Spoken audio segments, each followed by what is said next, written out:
SMTN.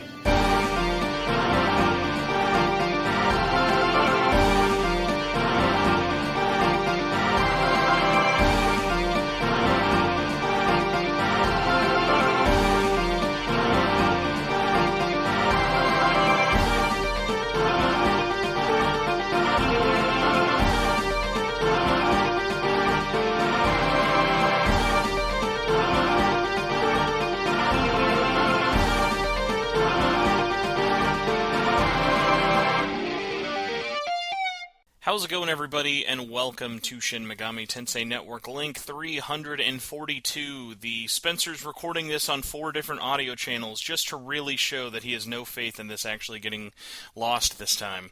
I am your host, Spencer Presley, and joining me is very special guest, 3+ years in the making, Matt from Udon has returned. Hello. Good to be back. Yes, it's like, even though I'm the only one who could see the video for it, it's like every time I remember seeing your video feed, there's just more paper in the background. It will just eventually become, you won't need the soundproofing in the back, you'll just need more paper. Yep. Yeah. Oh, I my Udon bookshelf has become my Udon and a half bookshelf now. So.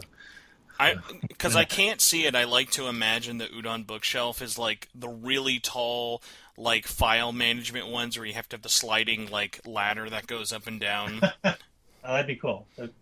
It's something like 300 and something books we published now, so that's cool. Now, I mean that's not got to count like comics though, right? Is that just like straight? No, those books? are books. That means books, yeah, not comics. Because I was thinking if we're counting like everything, individual barcodes aside, what do you think the number's got to be if you had to like pull something out of your hat? I don't know, because we have a different barcode for every cover too. So like, we count variant covers here. We're those sickos. Yeah. But well, how about this? Just for books, when I started at Udon, we had 4 books, and now there's like 300 and something. But yeah, in comics, I don't know. Now we're publishing, like, not counting variants, but we're doing about a dozen comics a year. Next year, it might be twice that many, with all the stuff that we're suddenly doing. So, having picked up like the Megami license, and we want to do more stuff with Shantae, so we'll be doing a lot of comics or comic-shaped things next year. I like it. It's not really a comic, but it will fit into your comic sleeve if you can find a way to get it in there. The swimsuit specials are comic-shaped, and they're our best-selling thing every year, but they're not really comics, I guess. I mean, if you squint hard enough, you can pretend there's a word bubble or two there. Or, like, I like to imagine someone buys those swimsuit specials and really likes to think about the lore justifications for why this is happening. Although, actually, the Shantae one coming up, we premiered it at San Diego Comic-Con, but it's coming out everywhere in September. It does have, like, an 8-page manga story in it, so... Oh, nice. Difference. Yeah. So, yeah, I guess we can kind of talk about Comic-Con, because last time we were recording, it was the first day of Comic-Con. You've now hopefully survived and contracted any con plagues or anything terrible. Yeah, I did fine. Half the team... Well, Eric Coe and a bunch of the crew did Anime Expo, like, at the beginning of the month, at the beginning of July, and a bunch of them caught COVID, just like the year before. But they were in the States so long, they had like a week break to get over it and stuff. And I think a few people got sick. I haven't gotten sick at all. I'm fine. Nice. And I mean, yeah, you guys have been busy. You had AX, Comic-Con, and EVO, right? All back-to-back in July. Yeah, EVO, and then also thrown in there was ALA, which is it's an American Library Association, but their annual convention. So it's not. I don't think it's open. I'm not sure if it's open to the public or not. But anyway, do that too. Pitching books to librarians. Are they harder than the stockholders? Like what's pitching a book to a librarian like these days? Now, can I interest you in a very shaftily made hardcover version that looks like your grandma made this with a barcode halfway through the spine? Does that interest you? Well, it's I guess it's just convincing something they want in their collection. And a librarian is an awesome customer, because if they one, it's not returnable. Like, if you sell a book to Barnes and Noble, they might send it back if it doesn't sell. But if you sell a book to a librarian and people read it and it gets destroyed, they'll buy another one. So that's great. There That's might be a really multiple buy. it's really funny. I've never really thought about libraries buying their books. I'm like so used to them doing like donation drives and stuff for things. I've never really thought that it was like no them straight up buying all their product or at least like a good portion of it. But I mean that definitely makes sense, especially when you think of so many like public libraries. It's funny too because I think a lot of people, if you don't go to libraries, you don't think of how big and popular they are. But like libraries are still such a huge resource, especially here in North America, that is constantly getting used. Yeah, and the best thing is if you can get a book into one of they're like library clubs. I think they're like I don't know exactly how they work, but I'd assume there's like some different levels or genres of them. But they basically have a library club program where like I'll just sign up and just send me whatever's in the club, and if you can get a book into that list of like just pass it. If you can get a book into that group, then that's thousands of sales just to get into the library clubs. But it's kind of like like a book club, but the library organizes it. Yeah. No, I never, and especially yeah, thinking with like the sales part of that, that's so funny because yeah, again, it's like they would have unless like something like terrible happens to it. Like realistically, that's the one sale that you're never going to get a return on. Yeah. Plus, like I said, even the nicest book is going to eventually fall apart at the library if it gets taken out 100 times. You know. Have you ever in your days of going to a library ever been hurt by seeing something there that's like really really rare, but like the like see, like for me, like I've had a couple of times where I've seen the really, really rare, expensive books at libraries that were like beaten up, but it at least kind of made me feel good in the sense of like, well, I guess it's good that like people have used this and read this and like enjoyed it versus like I'm not the collector who's like I need to grade everything, I need to make sure it's hermetically sealed in my basement. It's like I like when stuff gets used, and it's like I at least try and think of the positive of like even if this like really really expensive book would hold its value if like 5 people had looked at it, I think at the end of the day it's cooler if like 50 to 100 people have read it though. Yeah, that's great. It showed that it's been enjoyed. And like on that note, I brought last year San Diego Comic Con. I brought one of my childhood Ninja Turtles comics to the artist to sign, Ken Mitroni, and it's like fallen off the staples and like crumpled. Like it has like creases across the cover and little pieces missing in the corner and stuff. Because I got this when I was 10, right? And he's so excited. He's like, "Oh, I love signing like destroyed comics. This is great." Yeah, I feel like especially I don't know, like I almost feel like there has to be either like weird like almost like a communication or just a lot of assuming that goes into autographs these days, whether it be for collectibles or for comics and stuff, because it's like, okay, if this is for you, you'll be able to make that apparent really, really quickly versus like those people who are like, hey, I want you to like sign 4 of these for me, make sure none of them are out to anyone's names and things like that for it. Of like, Yeah. and it's been so funny of like looking at these conventions having to put all these rules and stipulations, especially for like really big like industry guests coming out. Yeah, that's something you can't do. I mean, we had an artist we brought from Japan, Hitoshi Riga, the artist for the Mega Man mangas, and he did, I think, about 40 custom commissions for people that they bought in advance, and they're all signed to their name, but there was one of them up on eBay before the show was over. Damn it, Like, Timmy. yeah. I would at least like I would hope in that case like if it was played into it, it would be really funny. It was like we got him to do a commission for Scalpbot, and Scalpbot went up on eBay. Like we played into it, but like that would be too easy, unfortunately. But yeah, like how was this year's Comic-Con compared to recent years? It was great for us. I mean, last year was our best year ever, and now this year was our best year ever for sales. We super upgraded our booth. We went from 400 square feet to about 1,200 square feet. Yeah, you guys had a giant booth in the corner. Yeah, the plan was we'll be right next to Capcom, and Capcom decided to do a skip year this year. Because, but they'll be back next year, so it'll all work out. But I mean, at least we had kind of a big Capcom logo on our booth and like the Capcom exclusives on the wall. So maybe some people are like, oh, there's Capcom. They just moved over there, but next year it'll be fine. I mean, they just didn't have a new AAA game at this moment to promote, so took a break for a year. Well, it was funny too because there was a recent article that went up of Capcom's financial reports. I think just went up a week ago, and people were freaking out because they were like, "Oh my God, Capcom's sales have been 90% digital this year." And I'm like, "Yeah, what physically came out from Capcom this year, guys? Like their biggest game is a digital-only Kamitsugami. Like I think Marvel."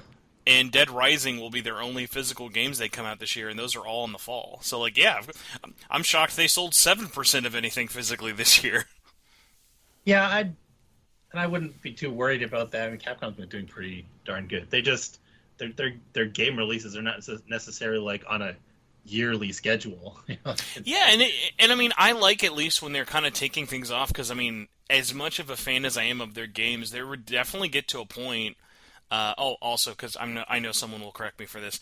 Ace Attorney is coming out, and I think Apollo Justice was like January, so that's where that 7% came in. Someone will correct me about that, but no, it is funny because like there were times, especially where like you look at Resident Evil 7, 2, 3, 8, and 4, and how quickly all of those came out back to back to back with each other, and it's like, yeah, like I at least feel better when like there's kind of some breathing room between stuff. Not like a Street Fighter 5 to a Street Fighter 6, that was definitely like really long, but like there's each series kind of has like those different like sort of breathing rooms and stuff with it. Like I think whoever is in charge of doing like their collection releases, I think they have such a good cadence of when they do those of like it never feels like it's too much, but it's always enough to kind of keep it relevant, which was like funny. Someone was telling me was it Mega Man 11 was what 2017, 2018? Yeah, it's been a while. But they've done so many like collections and stuff over the years. It doesn't feel like Yep. Mega Man hasn't had anything in forever. Yeah. So for you guys, as you can probably tell, I've not done my homework and did not go and visit the booth at Comic-Con this year. Can you let me and everyone else out there know what amazing exclusives did we miss out on that we will hopefully not have to buy on eBay? Okay, I'll leave the Persona stuff to last. But we did. Let's see, we had Bubblegum Crisis Complete Archive, which is like a collection of all the art from the 80s anime. I think we think of it as 90s because it kind of came out in the 90s here, but it's like an 80s anime. And we actually had Kenichi Sonata, the character designer of the human characters and the like human armor suits. Actually there at the show. We brought him from Japan. So that was a big deal. And we had a bunch of shirts and pins related to Bubblegum Crisis. We also had, we premiered the Shantae swimsuit special that I just said, and Matt Narabozan, her creators, were there. We had it wasn't an early release, but it actually released during the show was the regular Street Fighter swimsuit special. So it's in stores now too. But we had our own cover at the show. And we also had, what else do we have? Tons of pins and cards. Hitoshi Ariga, as I mentioned from the Mega Man mangas, he came and we had a bunch of metal cards that he designed. And yeah, lots of Street Fighter pins. But yeah, otherwise, so Persona, this is our first time that we did metal cards for something that was not Capcom. So if you don't know our metal cards, they're like trading cards, but they're like etched metal with different textures to get some different colors and effects and stuff. And usually only have like 2 or 3 spot colors on them. So like most, like if you did like, I don't know, Morgana, I think he was probably like purple and yellow is probably what we did on that card. I don't remember exactly, but we just have those 2 like spot colors just to give them a little bit of color. But otherwise they're just all silver. So we did that. We had a lot of Persona shirts, some new ones and old ones. We mostly focused on Persona 5 this year. And we also had a whole bunch of pins. And we announced the new art book. Well, the art book that people have been waiting for. The re-announcement. All 3 people in your panel who were listening to the podcast 3 years ago, someone was there holding their breath and they were like, oh my god, finally. Which, by the way, Yeah. how was the panel? I know you guys usually do one like every year, right? Oh, the panel is pretty good. So people cheered for Persona. They cheered for. We announced that we're doing Mega Man comics, like original comics, that we've picked that up for our licenses. So people cheered for that. They cheered for our manga biographies line. That's kind of cool, which is like books about famous historical figures, recent or a couple centuries back. So like our first one is a biography of Charles Schultz, creator of Peanuts, and we're doing ones for Steve Jobs and Princess Diana, and then going further back to like Thomas Edison and Marie Antoinette, and we got one about Momofuku Ando, who is the creator of instant Oh, noodles. nice. So that one's really interesting. So yeah, that's going to be a fun line. I cannot tell you, by the way, because I don't know if I messaged you this, but I was embarrassingly excited at the Charles Schultz announcement. Oh yeah. I am a huge Peanuts fan. I've like been to like all the like spots and like been to like I think they did like a traveling museum for his like history a couple years ago, and it's so funny of like it's it's that thing of like Snoopy is really popular worldwide. It's very Oh rare yeah. that like Charles Schultz, the man who made him, is very very popular, and I think he's actually got a really really cool history. That when I looked it up, it was like there was so little on it. Like I'm assuming the name because these are like localized for it. Like the name is like different than manga biographies over in Japan, right? Uh, okay, so it is. Some of them are something like that. I mean, it's actually the whole line is taken from multiple publishers Oh, okay. So it's not like because it's one whole complete series. yeah, there are several publishers in Japan who do like manga biographies. So Okay. there's even like multiple of some people. Like I'm sure there's multiple Thomas Edison ones. That I do not believe you. I cannot believe this. I was like, oh my god, dude, this manga Edison, this one's way better than the other one. You got to read this one. The other one's trash. It only goes up to his 60s. But yeah, so we're looking at who did this, this figure best, which one has maybe the better art, or which has the better history, or whatever. So we're pulling what we think are the best ones from multiple different publishers.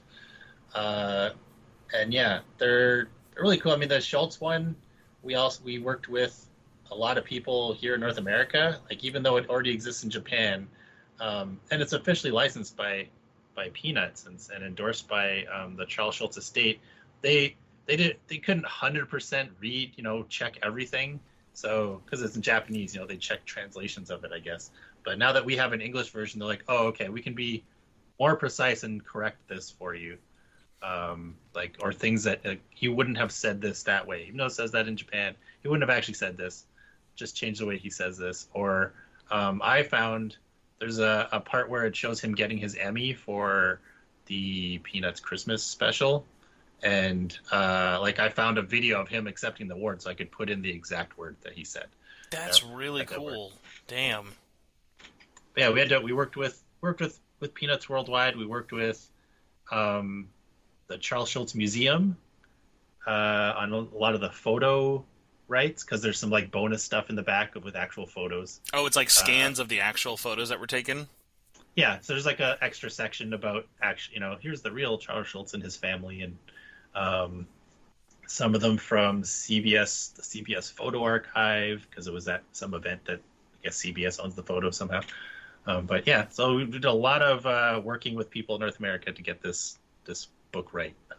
Okay, well, you've got at least two sales. This is probably going to be the first time in my father's life he will want to read a manga himself. So, Oh yeah, I gave a copy to my grandmother who is 93, and she read it that night. She's never read a manga. I don't know if she's even read a comic book. She likes Sunday comics, but my to like really show everyone how old I am. My dad and I have a tradition of whenever we mail stuff like to each other, like actual letters, we'll just steal whatever like Sunday comic strip we thought looked funny or whatever in there. And like that was how I read like most of my comics growing up from like elementary school to even like as an adult. It would just be like random ones that we would find and like throw across each other, versus like being a normal person and just like actually picking up like a collection of books for like $10. Oh, I remember getting like birthday presents wrapped in Sunday comics, Oh yeah, and that like was like the coolest. Like when I saw people like just bought regular wrapping paper, I'm like, what? Isn't this what the newspaper is for? You just use this and then you rip it open. yeah, But yeah, that is a really cool one. And that one's what, this fall, or I forget if that has a specific release date yet. October 1st. It will 100% be released on time because it's been at our distributor for a month already. All right. We just got that one done super early. I will definitely not bust into the nearest distributor of mine and find a copy and wait patiently till October. But Yeah, sorry, not October 1st, but first week of October. okay. I think it's like the third, something like that, third or fourth. Let's see. I'm gonna go check right now. Oh, it is the first. Okay, it is actually October 1st. Is The first October 1st of the month of October. So for Comic-Con, what was kind of like the big seller for you guys, if you can really like kind of pull one of like, was there anything that you're ever like surprised by? Is it like hard to kind of like stock in terms of knowing what to bring versus like being left with a bunch of stuff that maybe will sell, maybe won't? Yeah, well, we've stopped bringing just all of our books. Like we're not just bring all the books, bring all the art books. Now we bring mostly exclusive stuff. Uh, this year we did bring a bunch of Persona manga just because we had like a deal for buy I forget the dollar amount, but buy X amount of dollars of Persona stuff and you get this like bonus card. And we wanted to have a bunch of different Persona stuff in case people didn't like, oh, I don't really need more than one T-shirt or something, right? So try some manga and you can get up to that dollar amount if you want to get the the deal with the exclusive card. So that's really the only thing we brought that was just not an exclusive. Our biggest seller was our Street Fighter shirt of Juri by Chisato Mita, who is she works a lot with Capcom, but she's also like a character designer on Macross and other animation and stuff. So she's done a shirt for us for San Diego the last 3 years. So this is the third one she's done.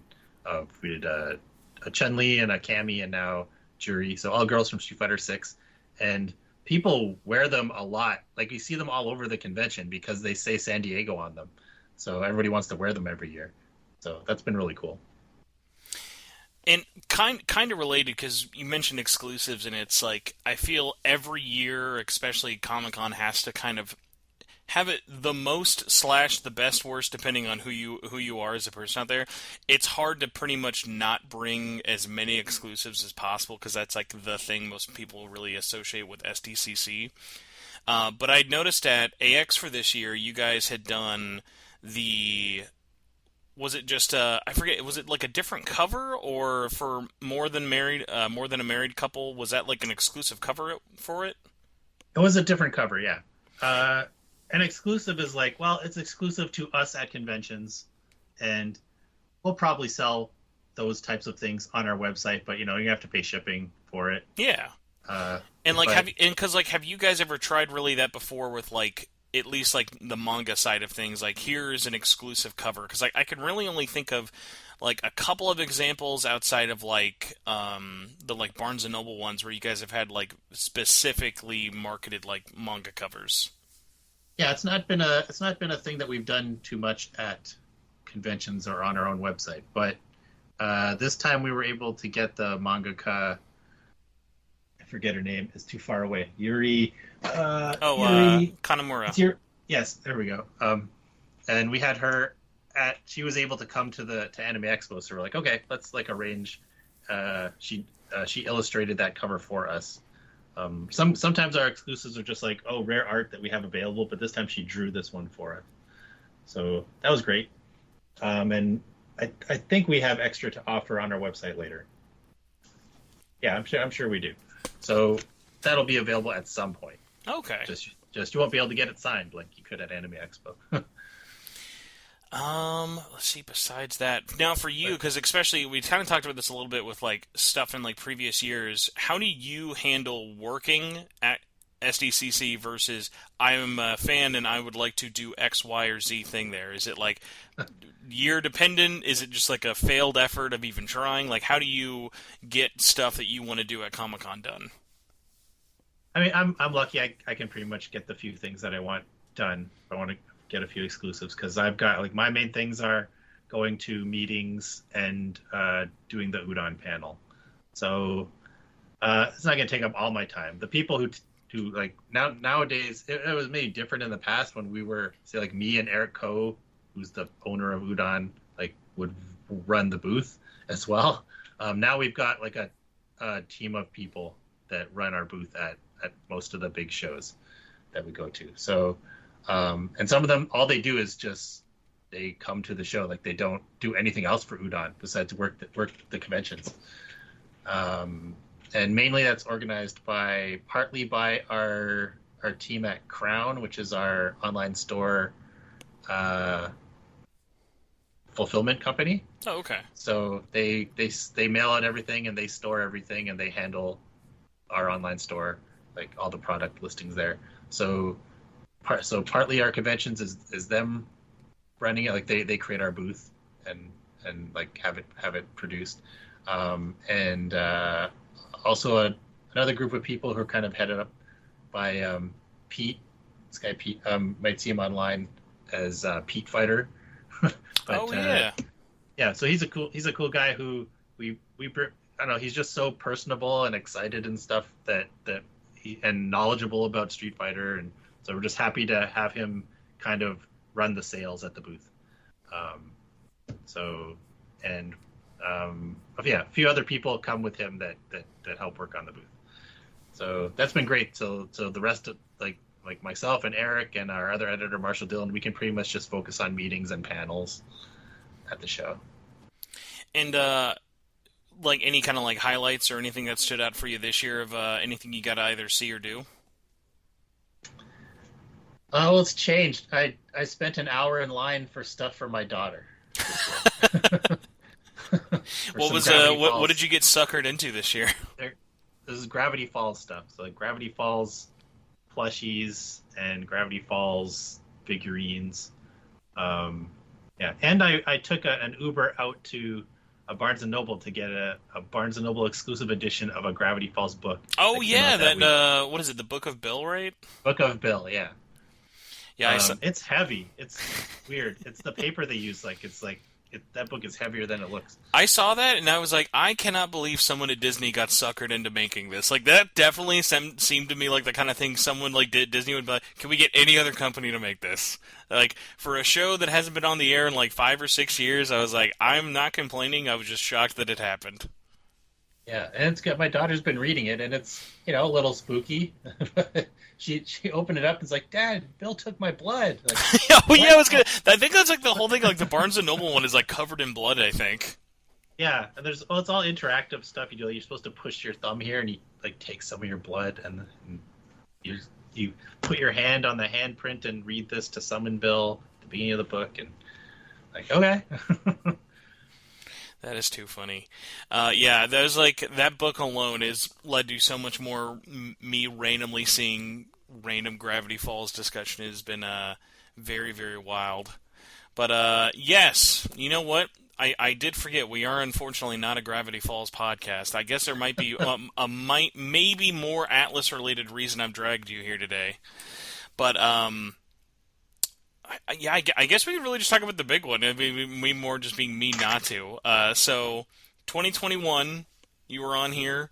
You wanted to be nice and mention you guys were working on a tiny project, like a blink and you miss it. Little thing, indie RPG called Persona 5 was getting an art book the second time by you guys. And I can't help but notice it's 2024, and we got a release date of November. Yes. Which I've personally seen. You've locked it in. There's the blood path. Everyone involved. No more delays. No. Yeah. So we made the book more complicated than it had to be in the end. We thought, oh hey, let's throw in extra 32 pages from Persona 5 Royal. Everyone will like that, and that made things very complicated in the end. rather than just translating the book as it was. And by the time now that we're doing the book, there's going to eventually, like there is in Japan, there's a Persona 5 Royal art book just for that. So in the end, we should have just waited, but it's okay. You're getting a cool book. So like, I mean, I think this is an audio podcast, right? But you can see me. Yes. So I've got. Let me show you. This is the dummy book for our Street Fighter encyclopedia, Mm-hmm. which is like a dummy book is like a fake all white book. That's exactly like the book. So this one, and then let me put the Persona book next to it. Oh my god! It's like it's what, like 2.5 times thicker. Yeah, like it's 544 pages. I think it's the biggest book Udon's ever done. That is wild. Certainly for an art book. There might be a manga that's close or something, like a super mega collection, but this thing is huge. And we also, so the sort of path to how this book exists. So it released Persona 5 official design works released in Japan, and then Prima licensed doing a Persona book from Atlas, but not specifically this book. Actually, there's like I've learned some like weird, funny stories about that. Like, have you heard of why it came to be a Prima book versus a strategy guide? No, I don't know why that. I mean, maybe because it's hard to write Yes, a strategy guide? Prima found out it was cheaper to just license all the art and make a like 200 to 300 page art book versus actually paying someone to do a 100% guide of the whole game. Yeah, I mean that's kind of why Udon's never done guides. It's a lot of work. I love guides, but I definitely get like my I feel like guides especially have gotten to the point now where it's pretty much done by 2 or 3 people at this point, and it is just like that bougie niche collectors thing that no other company could really justify doing. Right. So yeah, so Prima did a book, but they just basically they asked Atlas for all the art that's in this book, and then they made their own book from scratch out of it, and then they closed their whole video game division. What's their parent company? Are they Imagine, maybe? Someone owns them now. Yeah, I forget who owns Prima. Yeah. Well, their parent company decided we don't want to do video game books anymore. So that book was never like reprinted after it sold out. And we told Kadokawa, the Japanese publisher, we'd still like to do this. Like, we'd love to do it and just do a straight, pure adaptation of the book. So we did that, and then we added 32 extra pages for Persona 5 Royal. And so this book's actually, we didn't actually even have to translate the book because it was already translated for us by Famitsu, who released a digital version of it in English for some reason. I don't know why. I was gonna say, because like that's not even a thing Famitsu ever has done again. I think they just did it as like a weird one-off. Yeah, because Famitsu's there's no North American edition of it, as far as I know, right? No, so, not at all. I don't know. Maybe they're trying to get they're like Middle Eastern countries or like Singapore or whatever that like stuff in English. So maybe it was something to do with those type of places, but I don't know why they did it. But they did it, and they gave us the translation for it in the end. So the main part of the book was already done for us, although we did have Atlas USA reviewed the book and found some corrections to make to it. So ours is like 1% better than that PDF that they made years ago. and I'm trying to remember because like I think Atlas West even like I feel like if I'm remembering it, I almost feel like they promoted like selling it or something. Like they had a thing where they were like, "Hey, English fans, check out this sweet PDF," and it was like, yeah, you could buy the PDF somehow. And it was just one of those funny things because like you don't normally see that even nowadays, like how big like digital is. It's still very much that thing of like, yeah, you'll get the art book when you get it, and if there's a digital version, it's normally kind of just included as like a one-off. Yeah. But we're happy to have it all done now. Are you ready to never think about Persona 5 for at least a week and then get back to work on the Persona 5 Royal official artwork design? Yeah, that's probably how it's going to go. Well, yeah. Oh, so I've got a couple of the facts up. I was curious how much of these are 100% kind of set in stone. So I assume page count is final at 544. Yes, Okay. And does it have an MSRP? I've seen it kind of ranging from like the $70 to $80 range. 74.99. Okay. No, and I mean like again, there's not really a picture anyone can immediately see, but if you just like imagine a hardcover Bible that could be used as a murder weapon, Yeah. that book's pretty much a good substitute. Oh yeah. I mean, our usual hardcover art books, around the 250 range are $50. So I think this is a pretty good deal for 544 pages for $75. Well, it's funny too because I had actually kind of worried for a while. Like I know Artbook, like releasing and localizing and everything for like art books is usually kind of such a massive sort of undertaking that like for a while I felt like we were really seeing a lot less outside of like the big AAA examples of like, oh, here's an EA game art book or here's like a Sony first party art book and stuff like that. But I feel like we've kind of been having a bit of an upswing and a tick of it for like I remember a big one for you guys I saw a lot of people talk about. I'm sure the Elden Ring art books you guys did were huge. Yeah, we've done that whole sort of spiritual trilogy of IPs. So Dark Souls and Bloodborne and Elden Ring. So we've gotten the license for all of those art books. And Elden Ring has outsold, let's see, well, let me think. In total, it actually probably hasn't outsold Dark Souls yet because Dark Souls was 3 books and we had them for many years. Like we've sold well over 100,000 Dark Souls books. But Elden Ring is like very close, getting very close very quickly. That is wild. I assume random one-off question. Would it be the strangest thing in the world to assume that a Shadow of the Erd Tree version is probably coming at one point somehow? I don't know. So we licensed them from Japan, and I assumed they would want to make one. So I don't think we would do one from scratch, but we would license it if it became available for sure. We would be happy to. Another one kind of dipping back into Persona 5 for a bit for it, the like pessimist in me has to like ask, especially with hindsight kind of being 2020, I'm sure there were a lot of things that extended it that probably like were either like things that either could have been avoided or like different like processes with it. I have to ask out of morbid curiosity, if you guys had just made this like a stapled book that was included with the actual book, would that have been easier in the long run, or was it just the fact of getting those 32 pages like localized and done? Yes, that would have been easier. It's a matter of different people now having to approve different parts of the book, is what it became. So I don't need to go into the specific who is what, but just imagine that the people that had to deal with approving this book, like there's Udon, there's Kadokawa, that is the Japanese book publisher. There's Atlas Japan, and there's Atlas USA, and it's very complicated to get them all to like, hey, you saw it, and you're the last say on this part of the book, okay, but we just got to show it to these people to say that you said that you said it's okay, and like it was very complicated. Who did the translation for the royal content?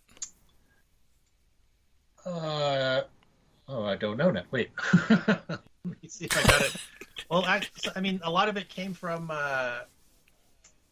the special art book that came with the game.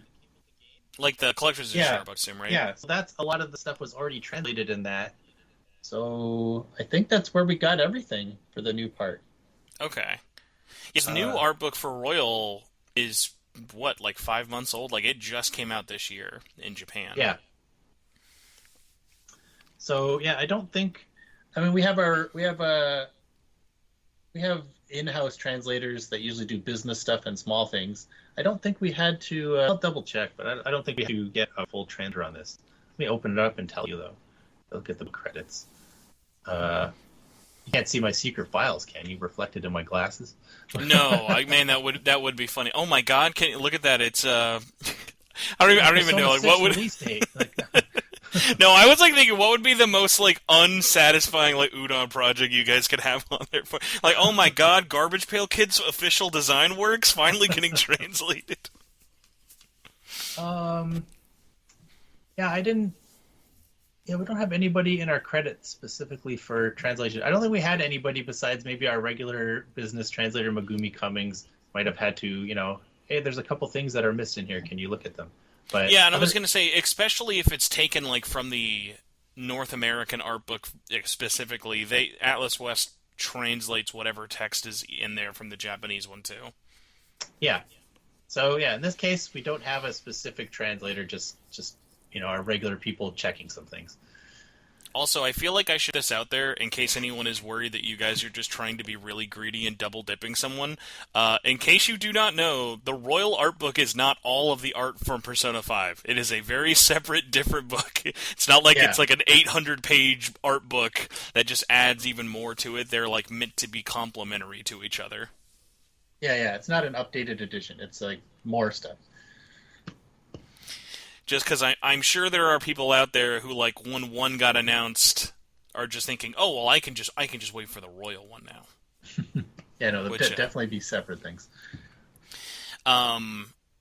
With you guys finally kind of like locking down a release date and everything for it into this year, has it sort of been like an interesting one of like, because this has got to at least be one of, if not your guys' longest projects from working on to coming out in a good long time? It's not, because there's lots of stuff that we don't announce that takes forever. It takes years and years. But this, because we just thought, oh, this would be easy. Like, just put it out. It's already, we don't even have to do most of the translation because there's the Famitsu one. This will be so quick. But these things happen. I mean, though, like, with that said, like, from the reaction at the panel and the reaction you guys have seen online, is it at least kind of heartening to know, hey, this is, even though this has been delayed, there's a large group of people who want this in English, physically? Yeah, because we only said that it's coming at the panel. We haven't done, like, a press release about it, about the date for it, but it's available for pre-order on Amazon. And enough people have just found it that it's #1 in video game art books, and it's #1 in pop culture art books, last I looked. And, so by the time this comes up for everybody, you guys should have the listing on your website as well, right? Yeah, and we're not doing a special edition or anything. It's the same book on our website, but we are going to... anybody who orders it from our website can get a free copy of the Persona 5 Mementos Mission Volume 1 manga. So... just hoping, some people who maybe don't read manga or don't know that was an original manga, not just an adaptation, will, hey, check it out, and maybe you can, and they'll pick up volume 2 and 3 themselves after. So. I feel like there's been no book I try to advocate / simp for harder than probably Mementos Mission. Yeah, it did really good for us, and Saito Sensei is really like great at promoting it for us. He's always tweeting about it whenever we had a new volume, or whenever we had new volumes of his other series, Arena Ultimax. He did original covers for Barnes & Noble for every single one, like from scratch, not just picking up old artwork that he had around or anything. He did them all just for us. Yeah, by the way, how crazy is that? Because those have become so collectible now, I would never have guessed, like how rare some of them are. Yeah, I'd love to do. I mean, when you do something like that, you get very specific permission to use it for this. Like, you can use this art for this Barnes and Noble cover. So I'd love to do something else, like do posters or cards or something with that art. But we'd have to go back and get permission to do something else specific with it. But they're really cool looking. Well, and it was really funny too, because with them being like individual mangas and there's not really very many volumes to each set, a lot of them were like, oh, hey, I'm just going to buy like 4 or 5 copies of a volume and like store them and like use them for giveaways and random things like that. And it was so funny because it's not like you guys underprinted them. Like they were we've reprinted it several times. We thought we're very confident in it because of previous sales of Persona 3 and 4, and we've had to reprint it several times. It was at least twice in the first year that we reprinted it. And we might be up to, I think, maybe fourth printing now. Plus, we've now reprinted every volume of Persona 3 and 4. Every one. That's like 11, it's like 24 books. Like all the way up to like volume 13 of Persona 4. We've had to reprint them all at least once. Yeah, what was funny was I finally wrapped up my Udon collection. I was missing a handful of stuff from Persona 4, and it was before you guys had done, I think, either your last or 2 reprints ago, and it was really funny, like, for the life of me, I could not find online the final volume of Persona 4. It was just randomly had been sold out, and at a random mom-and-pop bookshop here in the Midwest, I just found it. They had, like, three copies of it. And I was like, all right, perfect. Nice. But it was actually the pandemic. There's like a huge manga surge during the pandemic, and like during that year, 2020, and not just for like new stuff, but for old manga. So we've, I think, sold more Persona manga, like 3 and 4s post-pandemic than before, which is not how books work. Books, you sell a bunch at the beginning, and then there's a slow decline, and they sell a few more over the years. But well, this is there's a big jump again in 2020. I feel like manga especially has been in such a weird one of like, it's definitely not at the same high as it was in the start of the pandemic, but I feel like it's had a really high level of retention in terms of like how much you're seeing it selling, how big the representation is, how much is coming out, how much stuff is getting localized that you would have just never thought ever leaves Japan. Like nowadays, it's pretty much like you kind of have to go out of your way to not get released unless you're like an independent author in Japan. And even then, there's other avenues you have to get your stuff printed and shipped worldwide.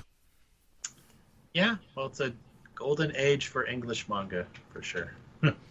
Has there been any like so for where you guys are up in like Canada, are there any stores you've been shocked has been stocking manga? Because like I still do a double take, even though it's been like almost a year or 2 of them doing it now at like all of our big stores here. Like I'm used to like seeing it at bookshops and comic shops and even like game stores every now and then, but it's still weird to me to be like, oh hey, here's the new like mainstream manga section at like a Walmart and a Target. Like that's still weird to me. You can find it at Toys R Us, which we still have here. I finally went into a new post buyout Toys R Us, and I will tell you, I was shocked at how much stuff they have. There's there's American Toys R Us? There is. There's a full-fledged Toys R Us in Mall of America, and it might as well just be a giant ass actual Toys R Us. I think we have like 2 or 3 here in the States, not as many as you guys. But yeah, like looking at all the stuff they have now, it was just absolutely wild. Because like the little Toys R Us sections that they were chucking in Macy's and stuff like did not really count as like a toy store. It was like an end cap. Versus like, hey, here you go, we're just bringing back Toys R Us in store form now, was very wild.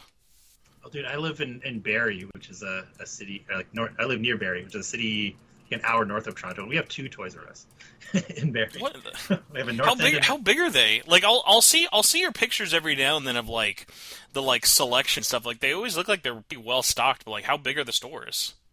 They're huge. They're like self-contained stores. They're, they have let's see, what do they have an aisle for? They have a Barbie aisle and a board game aisle, and they also have like a third of the store, a third, maybe a quarter at the back is Babies R Us, for like there's strollers and all kinds of things like that. But it's a full toy store like you remember when you were a kid. Now they don't have a whole like the boys' toys. There's not very many that have their own aisle. Like there's not a Ninja Turtles aisle anymore, but there's Ninja Turtles and Transformers and G.I. Joe and stuff in an aisle. There's like 4 Lego aisles.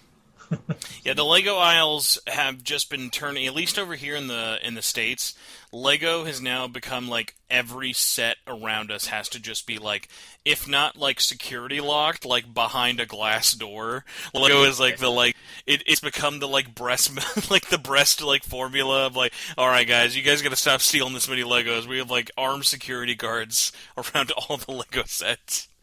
The Toys R Us here is now trying. They have a record section. Like you can go buy albums, like record albums. And they brand it with. There used to be a music store here called HMV, and they brand and that also shut down. But they branded the record section as HMV now. So inside. That's wild that they. I didn't even know you guys had HMVs over there. I knew about, and I think the HMVs are still pretty big over in Europe. Yeah, But I didn't know they. I didn't know that they were in Canada. That's crazy that they would keep the branding though. yeah. I mean, it's been quite some years since there was a real HMV store, and I think they're just trying to embrace something retro. Like, oh, I remember HMV. I got to go in there and check out the records. And it's like every record. It's like you go into Toys R Us and there's like an end cap that's like Metallica and stuff like that. Like, okay, that's great. The funny thing about going into like a dedicated Toys R Us store here in the West after so many years was how many toys still had the only at Toys R Us sticker on them. Oh wow. Which I remember seeing a lot like back in the day because like that was like a really big thing, especially with like a lot of brands. Like I would see it for like Turtles, Barbies, even like He-Man and Power Rangers would be a lot of like big box store specific figures of being like, here's this like stupidly large Voltron that's like only at Sam's Club for like $200 or something. Just because it's like no other store is going to want to have the space needed to actually sell this thing. Yeah, I mean it's also sometimes expensive, so I usually just get stuff that's like a deal at Toys R Us if it's on sale. And it's hard to quantify, but like Marvel Legends are like 40 or $50 Canadian depending on the type. They're so expensive now, man. Yeah, I think they're what, like $25 in the States now. Almost 30. Some of them 30? have been averaging around 30, which is even crazier. Yeah. Which, by the way, it is always funny whenever I go to the go and see someone buying one and having to explain to the cashier, all right, I'm going to buy this, but I have to open this in front of you because the closed ones? Yeah, the closed box ones, because people just do not have any trust that that toy's in there. Yeah, that was a huge misfire. They switch back, but when you switch something in toys, it takes a year. Oh yeah, yeah. The like we'll probably like by the end of this year finally get them all phased out. But that was such a weird cheapo decision I will never understand. Yeah, because I think they pushed it as this is more environmental. I'm like, well, no, you can get environmentally friendly plastic looking things, but then no one would notice that you were being environmental. Yep. If it looked the same. 100%. Kind of going back to like the Persona manga, did you see any kind of like uptick, or did all of the kind of fervor behind Persona 3 do anything for any of your old Persona 3 stuff? Well, it's hard to say. It always sells fine, and overall, I mean, it's tough to say because there's a different amount of volumes, but if you just go on the first 3 or 4 volumes of Persona 3 and Persona 4, Persona 3 has sold more over time. It's been interesting because I always thought P4 was more popular, but I don't know. There's fans of every era, I guess.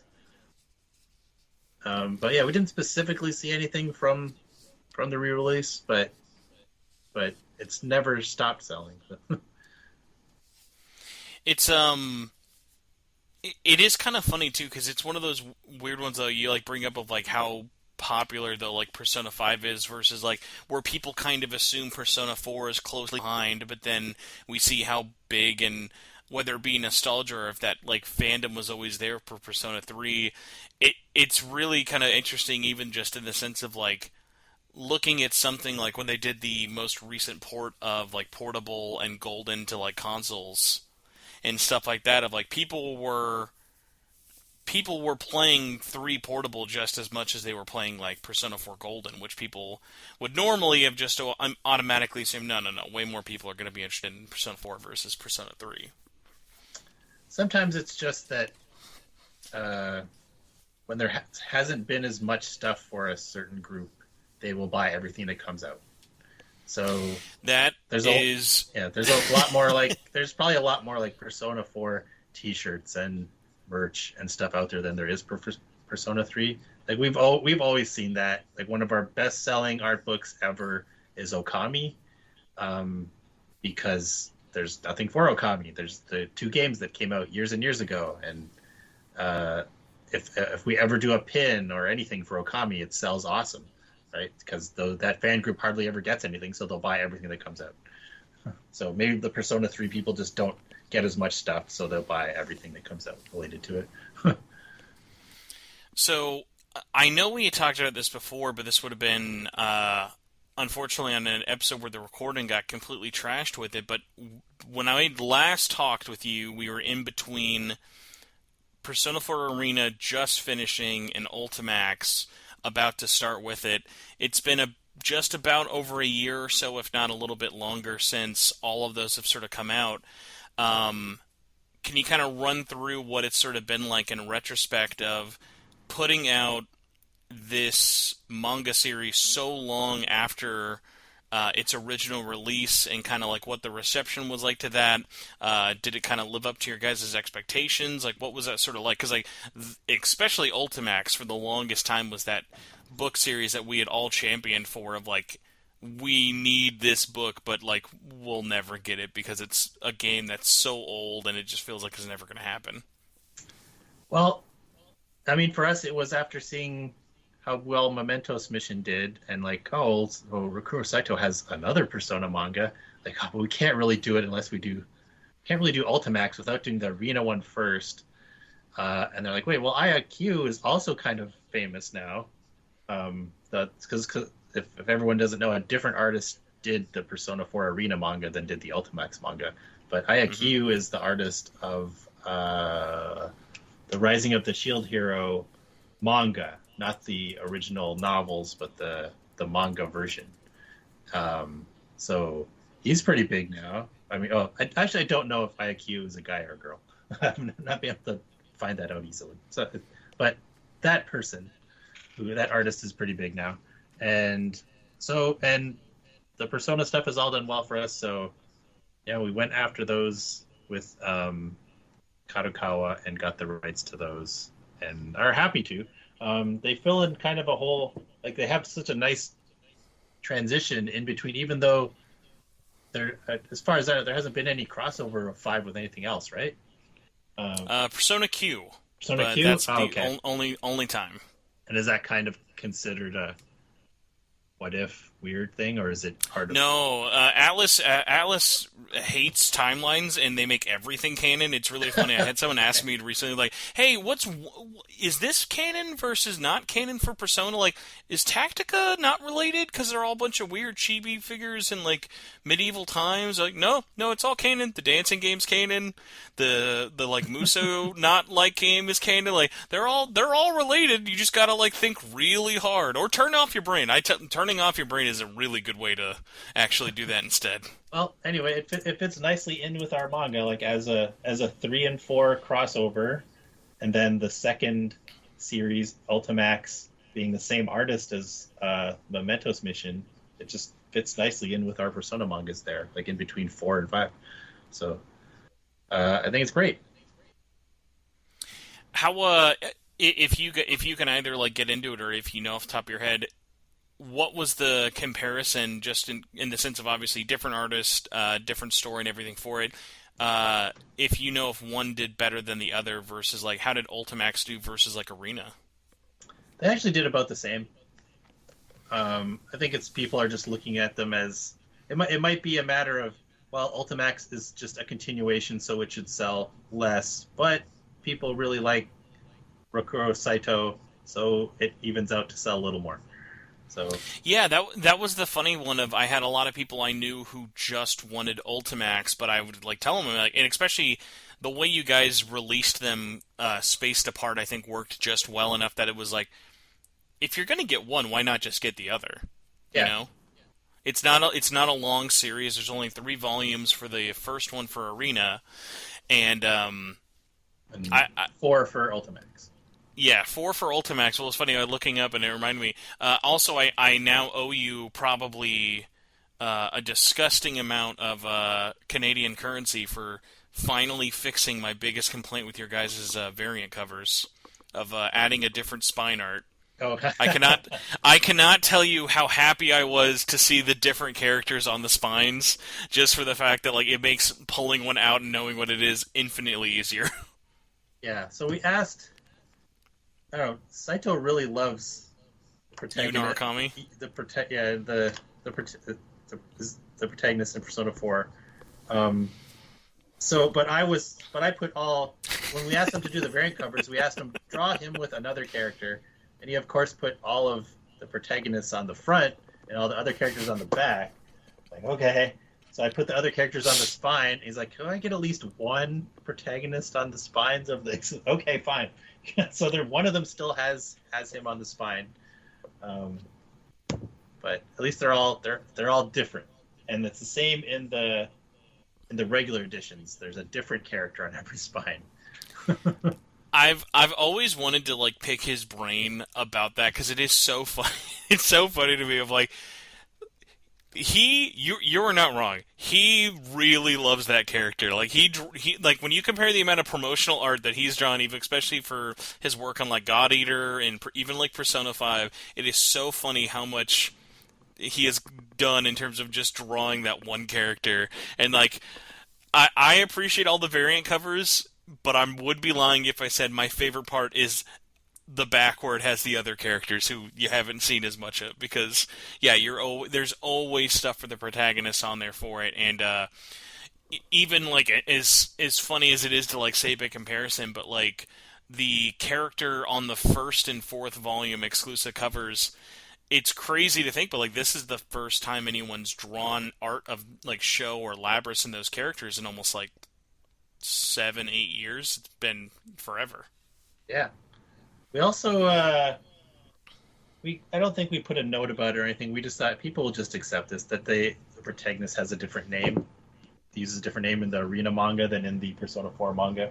Oh yeah, I mean, We thought, yeah, should we put a note about this? Oh, the people who are reading this understand. It's fine. Oh yeah, like listen, when I learned that there's a different canon name for like the stage play actors, that's when I like put my hands up and I'm like, all right, guys, we're not. If you're not going to take this seriously enough for us to just have one universal name for everybody, then that's fine.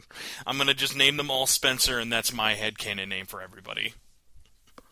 Why haven't they just started giving them a name in the game by now? They do. It's really dumb. Like I'm like, do they need to have a custom character made name? No, because guess what? The internet's just gonna call them whatever they think the canon name is anyway. The only one, ironically, that hasn't had it recently is Shin Megami Tensei 5, and I think the only reason because that is because they're like a hybrid character. And like their form is just a name of Nahabino. Like I think that's the only reason no one cares about what the protagonist name is actually. Yeah, I mean, if you're doing some game where you get to design your player character, like whatever, okay, you need a custom name, but you don't really get to do anything. And No. Your opinions don't matter. Your name doesn't matter. None of it matters. He's the most Clark Kent in every game possible. Any of those characters can all be swapped out with one another, and no one would notice. Kind of related to like what you were mentioning before with series with very little, if any, merchandise love or anything out there for it. You guys announced this one like 2 years ago, I think, maybe, or a year ago with it. But when you had announced you were doing the art portfolio for Catherine was really funny, because that was another one of like, it's been 5 years since Catherine Full Body, and nobody had really done anything with it. What kind of interested you guys of A, doing something for Catherine in Full Body, and B, kind of going with not an official art book release, but sort of like because it's like posters and stuff, right? Yeah, it's also been delayed for reasons that the similar reasons that the Persona 5 book was delayed. So it's not out yet, but it's like they're like tearaway posters. We did one for Street Fighter as well. So it's a big giant, like, I forget how big it is. It's like 10 by 16, something like that. And they're like, you open up and you can pull. It's not perforated, but it's very easy to pull out of the spine of the book, and then put them up as posters. So. And I assume, is it like not folded at all for that? Because I've seen a lot of like similar art ones with it, so it's just the full 10 by 15 art print. Yeah, full. It's just like a full print on very thick paper. And there are, how many do we put in those? Assuming 15? It hasn't changed from announcement, it said 20. 20. Okay, yes. Oh yeah.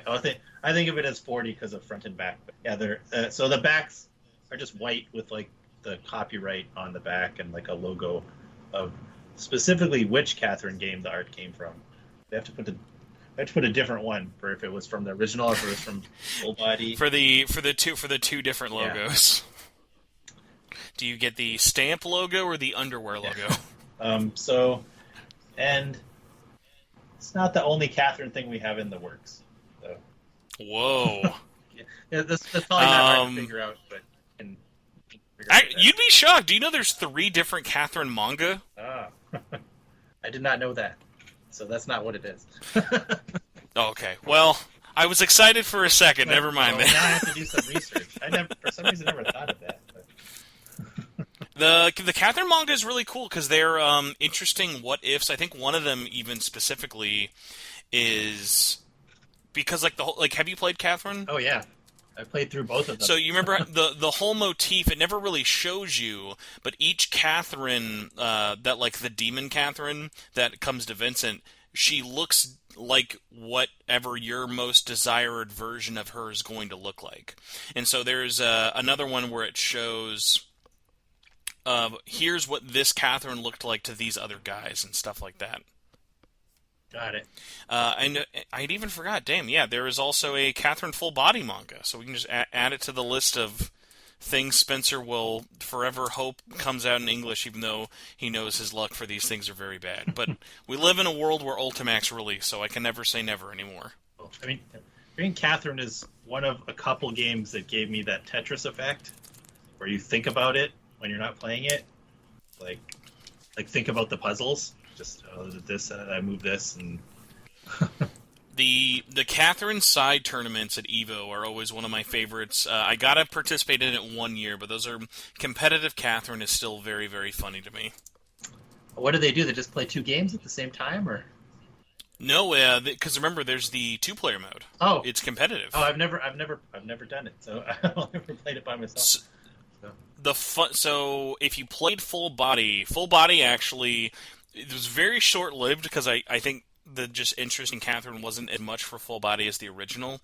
But what was funny about Full Body is they added online play, but there's no PC version, which I think probably hinders that a lot, so you can only play it on PS4, Switch, or Vita. But all of those versions have online play with all their stuff. Atlas even tried in Japan to do like an esports league for Catherine, and I think all 5 of us forgot to show up that day because they did not do it like more than once. They was like, "All right, guys, you ready for the Atlas Japan Catherine?" Nope. All right, everyone left. All right, well, we tried. We'll keep the servers up for a couple more years, but we're gonna blame this on you now. Man, I wouldn't want to do that. That's competitive Catherine. It's already stressful as a single player game.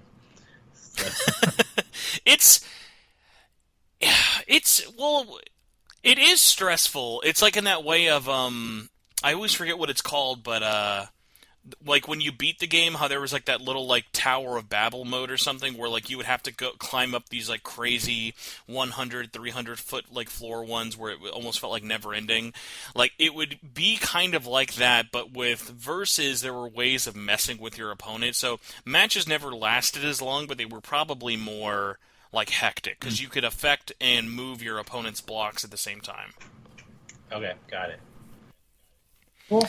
So yeah, let's see here. So, any idea? Like, are we at least thinking if maybe the poster book comes out could be this year, or probably not, considering we're already in August?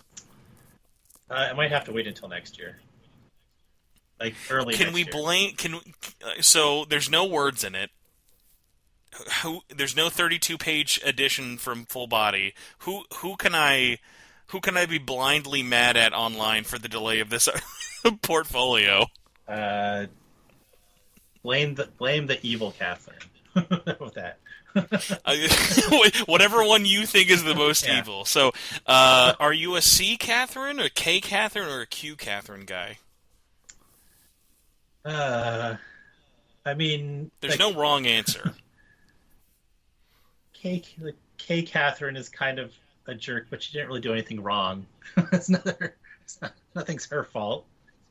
Her biggest crime is being a responsible adult in that game. I think I have to say for my wife a K Catherine person.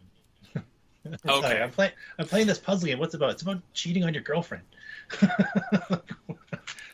That game, I will say though, Catherine was really big with women, especially in Japan. Like that it probably I think if not sold just as much with men as it did with women, which is funny because you would just kind of think it's very like male orientated. Yeah. I have to ask, I'm not sure if this ever came up. How did you guys pick the poster designs for the art from Catherine in Full Body? Well, we put everything that was a full illustration that we could find, like, and then the remaining space we took. Like, there's not quite enough full poster images to do that, like full key illustrations. So we took some like key character art and put some designs in the background for a few of them. But Catherine doesn't have as many like full page illustrations with backgrounds and stuff as something like any of the personas really. No. I will say, though, shout out to whoever was able to sneak in, I forget her name, but the host with the giant red afro. I was shocked that she even got a single poster. Yeah. I'm not sure if this ever came up, but did either Atlas West or at any part during the poster process for this come up of the one banned Catherine image that has never escaped Japan? I don't think so. We said So is there was a hilariously infamous image at the reveal of Full Body of Q Catherine, and it was their Tokyo Game Show booth, I think in 2018. Of you would walk through under their skirt, and the official drawing was Q Catherine holding up their shirt with a very shadowy image concealing what may or may not be underneath the skirt. oh right. And shockingly, that never came out outside of Japan. They completely forgot about it. It's outside of the English art book, and was one of those things that I always got a very hearty no comment on when asked about why that was left out of official art books. But it was one of those funny ones of like I saw that and I was like, man, I wasn't expecting a poster of that, but it would have been really funny if that was in there. Well, we used what we got, what they gave us. Understandable, but let me think with I mean, I guess I have to kind of ask this one here. All jokes aside, with it, are we allowed any sort of life support answer for the two people out there, myself included? How's that Persona Q art book doing? I don't know. Have we lost it? Do we need to find it? Is there like a search party we could like try and hunt down for it at some point? It's something we'll have to put some effort in to get going again. But we do have some other Persona art books that are still like cooking. Besides, Did you know there's a Persona Q2 art book? Would that be? Could we release that first as a very intepid way of making the first one happen? that would be. I don't think it'd work. We'd have to do the first one first. You know what you could do to like really will it into existence to just like see if like you guys are cursed with some of your Atlas products. You should decide to do the both art books together. It will take at least another 25 years, but then Persona Q3 will get announced the week before it comes out. That's how it would probably go. I mean, I'm trying to think if there are any like. There are probably some almost 25-year-old Udon projects. Next year is Udon's 25th anniversary, and there are probably some projects that we have wanted to do for 25 years. I mean, I think we even talked about that either on the last episode or the first episode you were ever on for us of like dream projects and like things like that for it. Is it sort of tough, especially when because you guys have gotten as big as you are and like are still growing, obviously. When it kind of gets to this point, and when there's a project you want to do, is it less of can I make it happen, or what are the things that are stopping it from happening? Yeah, I mean, well, like for the Mega Man comic license, for example, is something people have asked us about ever since Archie stopped doing it almost 10 years ago, and we've been asking about it for 10 years. And it's just a matter of, either people changing at the licensing company or just people's goals changing, because we've been asking it, and I don't know if you know how Japanese video games work, but the producer and or director of the game are the people in charge of licensing as well. So if you want to do something with, I want to make a Persona toaster, you gotta the guy directing the game has to say, no, I don't think there should be a Persona toaster. It's just think someone working at Atlas had to look at that Persona 5 hot sauce that got announced recently. He had to learn that. He had to take time out of his day to learn what flavor hot sauce are you going to be making my characters into. Yeah, I don't know if it's just that they were like tired or burned or what after the Archie comics ended, but like we don't want to do comics right now. And then it became recently them asking us, "Hey Udon, why aren't you doing Mega Man comics?" Like, we love to. We'll do them.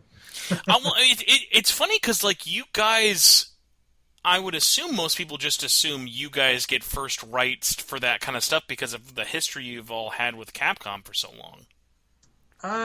You could say we kind of semi-unofficially do, like, they bring stuff to us.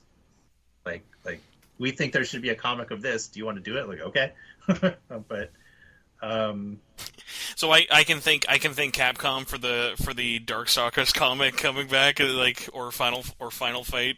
Those are both licenses we've always had, and just took a break from Darkstalkers and never got to specifically a Final Fight comic. But we've had, like, we licensed Street Fighter, and then very shortly after licensed Darkstalkers, Rival Schools, and Final Fight at once.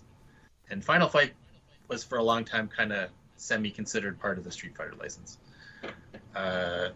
I'm surprised it's not, especially kind of with how now much they've really integrated it. Yeah, it's like in a post-6 world, can we all just agree it's the same universe at this point?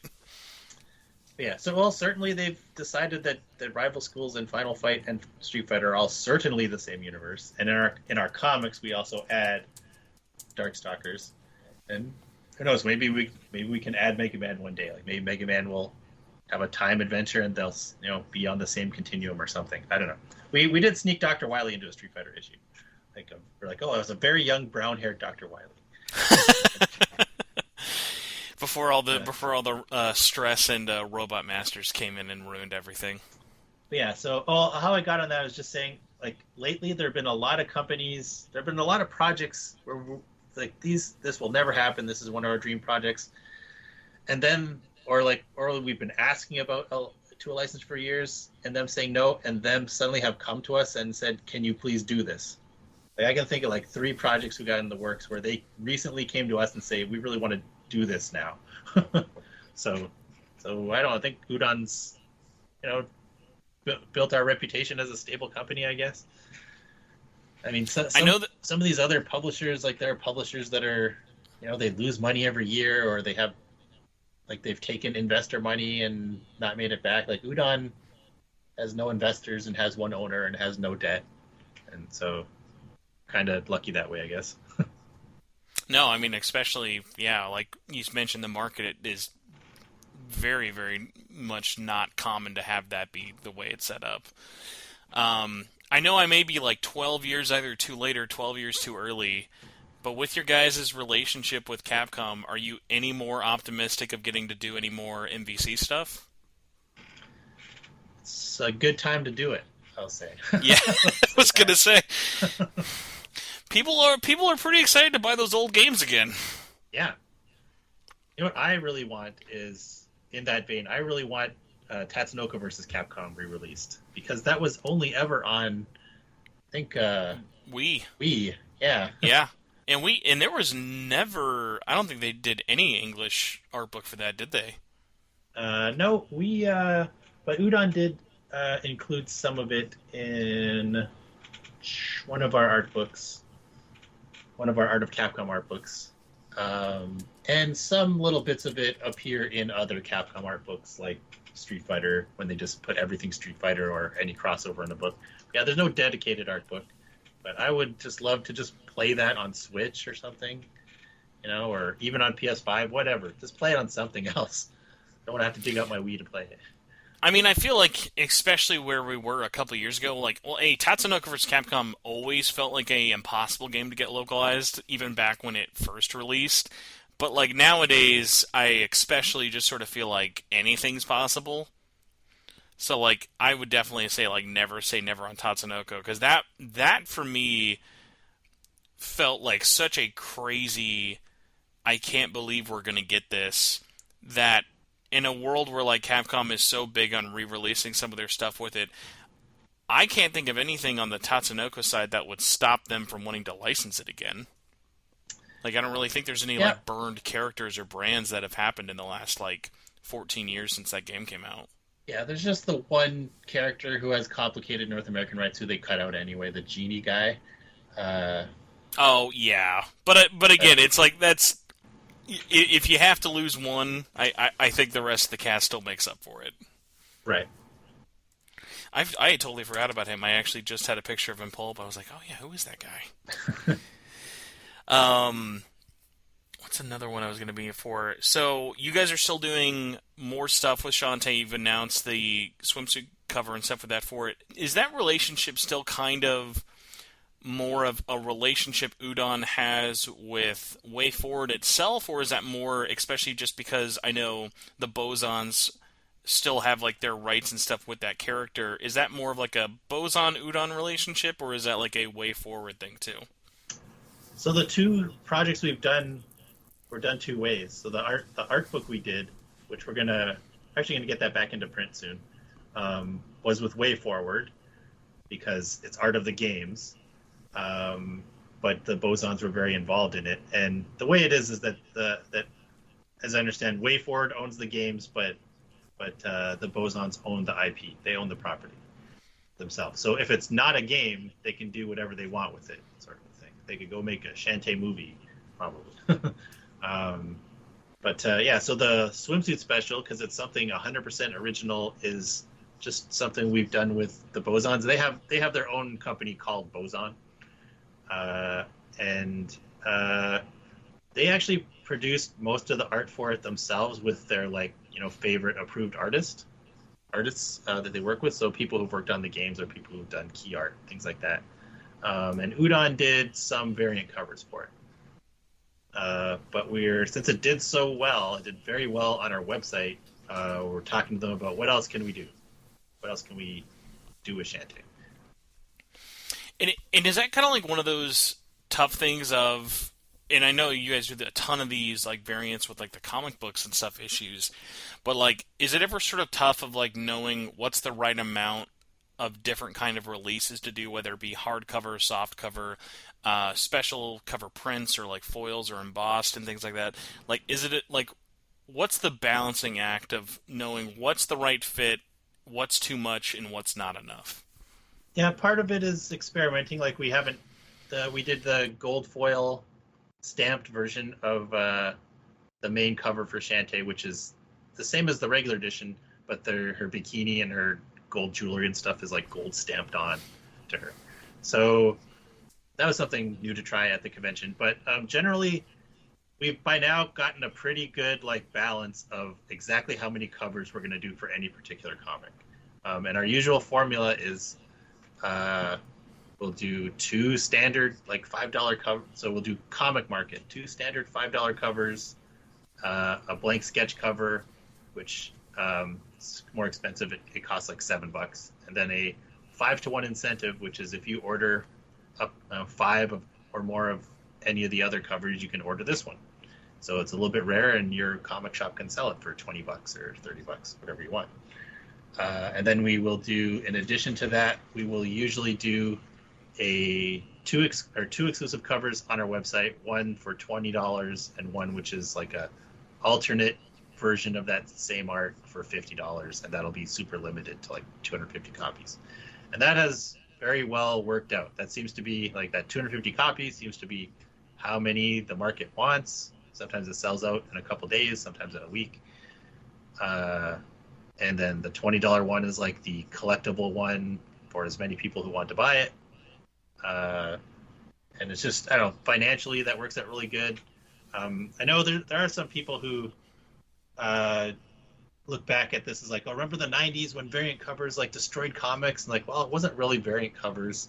It was the investor market, like the speculator market. Oh, yeah, 100%. So people investing in comics, buying comics as an investment. Like, I'm going to buy 10 Death of Supermans or 100 or whatever, and I'm going to flip them in 10 years and send my kid to college, sort of thing. But now the people that are buying, there's still people who buy them for that reason, but most of the people who buy variant covers are people who want them, like, for their collection, just because it's rare, just because they want every cover. And I use this a lot, this example that, you know, like, so they're art collectors. They're not necessarily comic collectors. But if you remember the Futurama episode where they go to the art gallery and all the artwork is painted on fat guys' bellies. Yes. And they're just like, oh, this is how people like their art in the future. They like it painted on fat guys' bellies.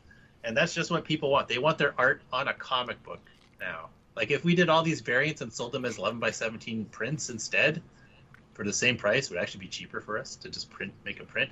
They wouldn't sell. That's not what people want. They want their art on a comic book shaped thing for some reason. So that's what we're doing. All right, so I am a collector, but I am also an idiot sometimes, so I hope you can explain this to me. I've had friends try. I just don't get it. Sell me on blank cover variants. Blank cover variants? Always, it's so you can I get it, but I just don't get it. But so you can go get a sketch from somebody on it. And, like, here's the thing, like, do you have to get it done by the person who worked on it? But then I think about it, then I'm like, well, I know so many great comic book covers that aren't done by the actual comic book artist. Yeah, what we actually sell a lot of them to, I think, is sell them to artists, and the artists draw sketches on them, and they sell them, you know? Like, rather than people buying a blank one and bringing it to an artist, like, that happens too. But I think a lot of artists buy them, like, say, I don't know, a Marvel artist working on Spider-Man might be like, oh, I really love Street Fighter, so I'll buy 10 of those, and I'll bring them to the show convention, and I'll draw 10 characters on them, and then I'll put them up for sale, sort of thing. I'm sure no one's legal department has ever enjoyed me asking this question, but I then have to ask, is there like a weird gray line of like obviously conventions have never cared about legality. People draw everything on them.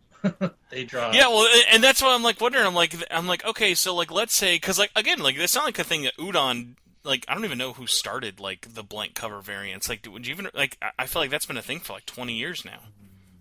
I don't know. I have to go research that. I would guess maybe Marvel did one first. I don't know. Yeah, and it was like it's not like this was a thing like Titan or like a smaller brand was doing first. Like I remember like DC and Marvel have all done them as well, and thinking about like the not legality of it, but like is it weird? I wonder of like let's say famous comic book artist known for working on Marvel buys 100 blank variants of a DC book and then he sells those. Like, is that still all his money, I wonder? Because, like, he bought it from them. It's not like they can't really stop anyone from drawing on it, right? Well, it's, again, too, the thing of, like I said, people just want this to be on a comic book. So you'll see people take like a Spider-Man blank cover and draw like an Overwatch character on it and sell that. It says Spider-Man, and then it'll be like Tracer. You know? And Like they, I will say I at least understand that want of it to be like on a comic book more than like a normal print more than anything. The one that still confuses me, and I don't know if this is just because I am not in this like marketplace or collector space for it. The ones that always confuse me. Have you seen people who do the signature art prints on like Funko Pops? It's like I'm not gonna sign your Funko Pop. I'm gonna draw a picture in the plastic window.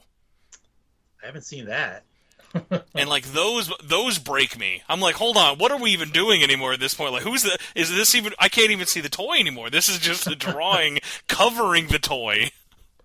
I did see I don't know if it's called a meme going around of like the rules for signings at some event. Yes. And like big asterisks, like something like may not be willing to sign Funko Pops, sort of a thing. All I know is apparently a lot of very big Japanese voice actors have had to learn about Funko Pop rule signing in the last 12 months. That was not a thing before. Yeah, the Japanese guests that we bring, they're very into like I want to dedicate like everything. I want to know your name so I can sign it to you. Yeah, and there's actually man, I learned that it's actually not like I'm gonna say it's not okay to do sketches at Japanese conventions of things. Really? Like, well, Like I mean, even like a commission? if it's not your own character, and not if it's not at a sanctioned event for that thing. So, like, I don't want to say who to explain this, but let's say there's I don't know, the My Hero Academia guy maybe would probably not be willing to just do a sketch of those characters unless it was at a proper event, you know, that was for My Hero Academia, or would certainly not be willing to do a Dragon Ball sketch, you know? Like, See, I get that though at least more. There are like the weird. Have you ever seen like the signings, but it has to be related to this IP? Like it'd be like imagine you bring Todd McFarlane to an event. And he can only sign Spawn merch, like nothing else. Todd, don't even show him Spider-Man, and he is only allowed to touch Spawn merchandise. yeah, I mean, we brought Hitoshi Ariga, Mega Man manga artist, for that reason, because we publish his Mega Man mangas, and he's did a lot of signing sessions, but he's also known as a Pokemon character designer and Pokemon trading card artist, and he was not allowed to sign the Pokemon stuff at our event. Like we'd be happy for him to, but he's like, no, that's not how it works for Japan. Oh, and I mean, I bet a lot of that too goes into like when you're agreeing to do like official art for like the Pokemon company and stuff like that. Yeah, yeah, but yeah, it's interesting. Different rules. I mean, by the same token, there's the whole doujinshi market, which is way more accepted there. Like, just make your own. Yeah. Like, if it's at a doujinshi event, like a Comic-Con or something, then yeah, go ahead, go and do your Final Fantasy original manga or whatever. Well, it's funny too because like I feel like Japan has such an interesting kind of almost hold over that like independent artist movement compared to us. Like I can't even think of an event that's even 1% close to like a Comic Kid over here. Like what would you even compare that to? Yeah, it's like we've got some big artist alleys. Imagine if like a big show like an Anime Expo was just artist alleys. You know? And I mean, what's funny is I think they could do that, but but it's not marketed like that. It's always tied in with the 9 other things you're doing at Anime Expo. Like one of my biggest actually like things I was mad I got to miss. AX was so big when we went last year for the first time. We were there for 4 days and I never even set foot in the artist alley. You know, I still probably missed stuff that I was in hallways for. Yeah, I mean, San Diego's like that. You're there the whole week and you keep seeing like, oh, I didn't know that Hasbro had a booth here. Like, it's a giant booth. The 9 different booths for Hasbro there probably. Oh yeah. Like, didn't you know that was the Hasbro 3rd, 2nd, 4th run line booth? It's for all their exclusive 5th printings. Yeah, I mean, I've been going to Comic-Con for 20 years and I've never been in Hall H. Never ever? No. I mean, like, to be fair, Hall H is pretty much a full-time job just getting into Hall H, that I almost feel like at this point it's easier to just try to do a panel than to get into a panel. Yeah. I mean, we wondered this year if So last year was our best show ever, but we're like, is it because Hall H was like dead last year and there's no celebrities, so nobody had anything to do, so they You're all came right, in. because that was during what, the strike, right? Yeah, so they all came in and so like, oh, they all came and bought stuff in the show. So we thought, oh, maybe it's because of that. That's how why we did so good last year. But there's a full Hall H slate this year, and we did close to like 50% on top of what we did last year. I'm just saying, 50% more. could you try to bring Robert Downey Jr. next year? Did you think about it? Like, that might have helped. Like, imagine if you brought Robert Downey Jr. on stage in a Shantae swimsuit costume, and he announced the swimsuit special. That reaction would be enormous. We've gotten that vein of thing over the years. Like, there's always like we always use this joke that a couple people have come to the booth and said something like, "Oh, do you guys sell Naruto?" Like, "Oh, no, we don't do that." And they say, "Oh, you really should sell Naruto. It sells really good." Like, yeah, we'd like to, but it's not us. Can I interest you? There's a very long-running Persona 5 manga. Are you aware of this? Did you know about this? Did you purposefully get the short one just so you didn't have to be publishing it for the next 9 years of your life? No, we got the short one because it wasn't owned by the company that they didn't have they didn't own a North American publisher to publish it. Well, that's not true. They kind of do, but Udon got it anyway. It's okay. You know what? I almost forgot. I have to ask this. I gotta grab it from my shelf really quick here, because I'm gonna forget all the 9 million people who are in this. I am so glad that you guys did the Persona 5 anthology book. That was so cool. Yeah, anthologies hardly get ever released in North America. It's so much work on the Japanese publisher side if they didn't think of this in advance, like to get all the permissions, because they got to get permission from everybody. So I'm guessing maybe they thought ahead and got that this time is why we were able to do it. I don't know all of their dealings with all the different mangakas, but we've looked at a lot of like 90s Street Fighter anthologies and been told nope, it's impossible. We're not doing all that work now 20 years later to get all of people's permissions. Do you think would it almost be easier to try and make like almost like a homunculus anthology of like get the rights to, let's say, 9 to 15 different one-shots that were included in other anthology books, get those artists, and then make your own, like, compilation? Yeah, that has been a consideration. Like, a lot of the Street Fighter ones, even across, like, different anthology titles, sometimes the same guys pop up over and over again. So we have thought, like, oh, is there enough to get, like, a whole book just from one or two guys? So that might be something one day to look at. But we've got a lot of other stuff to do first. Yeah, because like, I feel like especially Atlas, I'm trying to think if there's a release they've had that didn't have like an anthology or like a fan comic book release for. I know especially a lot of the Vanillaware stuff have had things like that. There's I think 2 different comic anthologies for 13 Sentinels and a couple of other like little one-off ones, because outside of like the one series for Dragon's Crown, Vanillaware doesn't really put out a bunch of like subsequent media with their games. Yeah, I mean, I'm glad we got the manga and the art book for Dragon's Crown. That was just great. Dragon's Crown manga is very strange if you think about it, because if you play the game, there aren't any characters in the game.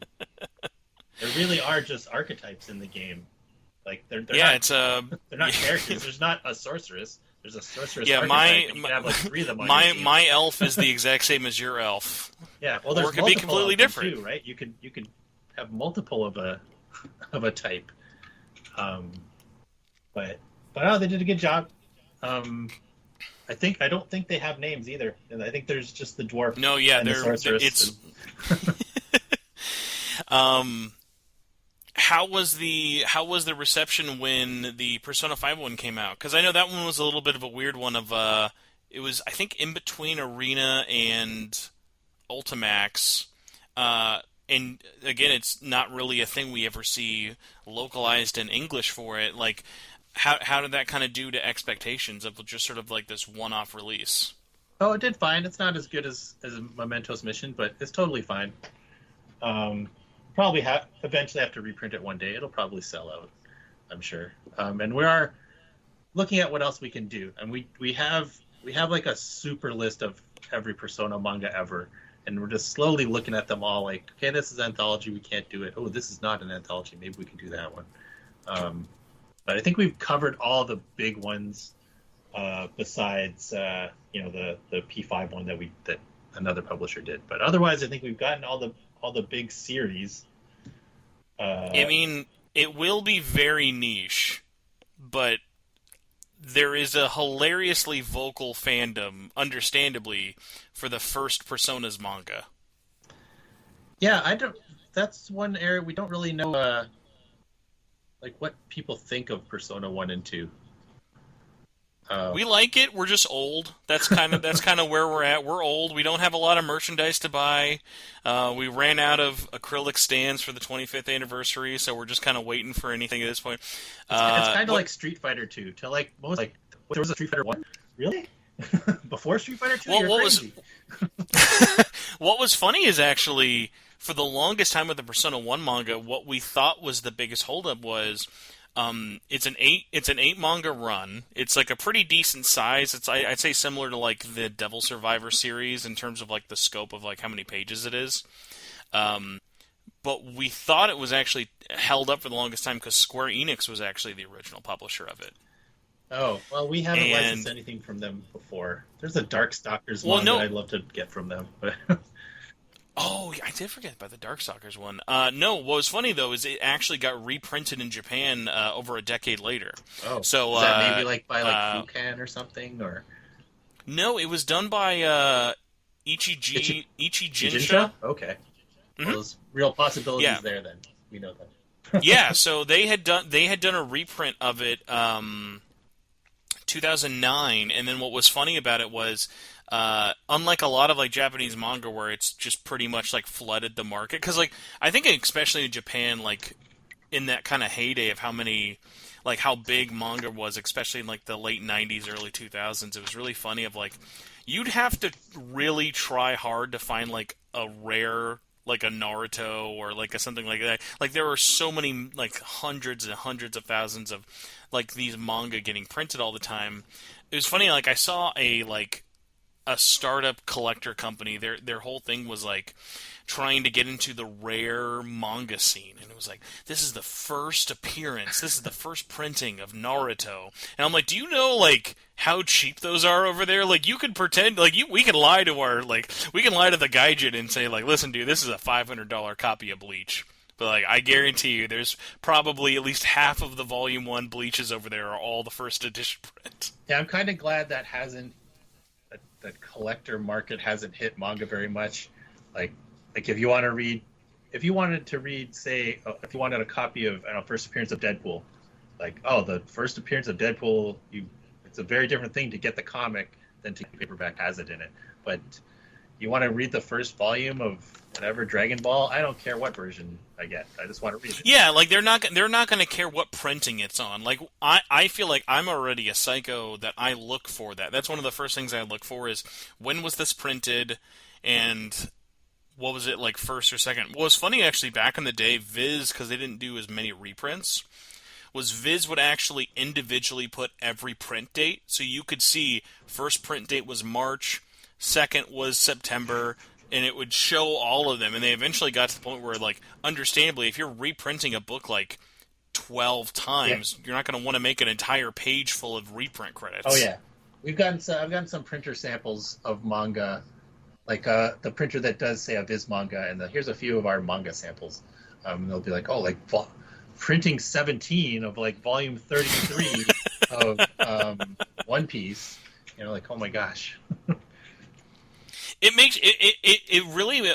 We're at a point now where if you're a manga that's like popular and there's one copy that's hard to find, like it just makes me upset. Like there was a recent one I've been wanting to finish, Yu Yu Hakusho, and I was like, oh, I should really get the rest of that. And like Yu Yu Hakusho is one of those series that like sold millions of copies, but like, God forbid, if you're looking for volume 12 of Yu Yu Hakusho, you will be damned if you find a copy under $100. And it's like, just reprint it. You still have the rights to all of these. Like, just reprint Yu Yu Hakusho for God's sakes. Like, there should be no reason this is a series that's hard to find.